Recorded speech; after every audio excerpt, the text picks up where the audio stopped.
जनतेवर होणाऱ्या अन्यायाविरोधात उचललेली तलवार म्हणजे शिवाजी महाराज, बरोबर.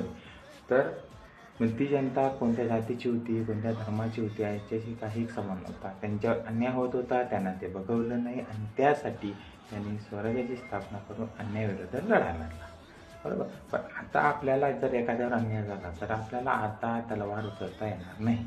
जर आपण एखाद्याला तलवार उचलून मारलं तर आपल्याला कायदे कानून येईल. त्यामुळे आपल्याला आता बुद्धी आणि कायद्यानुसार खेळावं लागेल.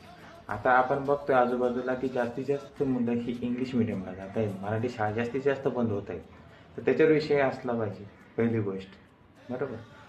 दुसरी गोष्ट, फक्त झेंडा घेऊन हिंडलं म्हणजे मराठा नाही. झेंडा घेऊन नाही हिंडायचं आहे आपल्याला, तर त्याच्याविषयी पद्धतीतले जे विचार आहेत ते विचार मांडता आले पाहिजे. फक्त त्यांच्यासाठी दाढी वाढवली, ते राजमुद्रा घातली, टिळा लावला म्हणजे मराठा झाला नाही किंवा शिवाजी महाराज झाले नाही. तर त्यासाठी आपल्याला काय करावं लागेल, त्यांचे जे विचार होते, जी त्यांची शिक्षण पद्धती होती, त्यावेळेला काय शिक्षण पद्धती होती कुणाला माहिती आहे का? त्यावेळेला युद्ध पद्धती काय होती माहिती आहे का कोणाला? त्यावेळेला न्यायव्यवस्था कशी होती माहिती आहे का? नाही. ती माहिती करून घेणं गरजेचं आहे की त्यावेळेला कसं होतं आणि आता कसं झालं. 10 वर्षापूर्वी आपलं गाव कसं होतं आणि आता गाव कसं आहे याला जास्त महत्त्व आहे. अगोदर आपण इंधन म्हणून लाकूड वापरायचो, लाकूड बंद झालं, केरोसिन आलं, केरोसिन बंद झालं, सिलेंडर गॅस आला, बरोबर.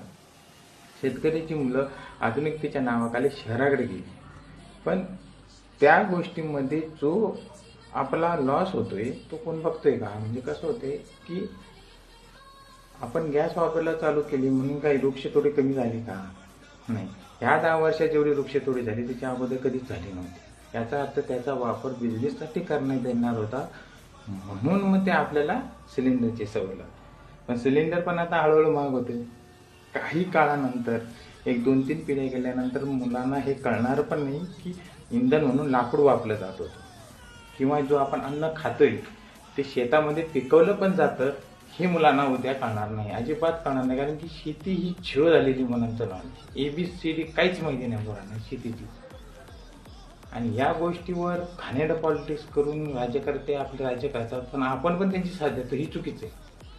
कुठंतरी काहीतरी चुकतंय तर त्या गोष्टीला आपल्याला आळा घालता आला पाहिजे आणि सर्वांना समजून सांगून त्या पद्धतीत आपल्याला न्यायव्यवस्था करावी लागेल. फक्त उपयोग नाही, तर तिथून या गोष्टी या अशा पद्धतीत बदलल्या पाहिजे की जेणेकरून समोरच्या माणसाचं आयुष्य आणि जीवन दोन्ही सुधारलं.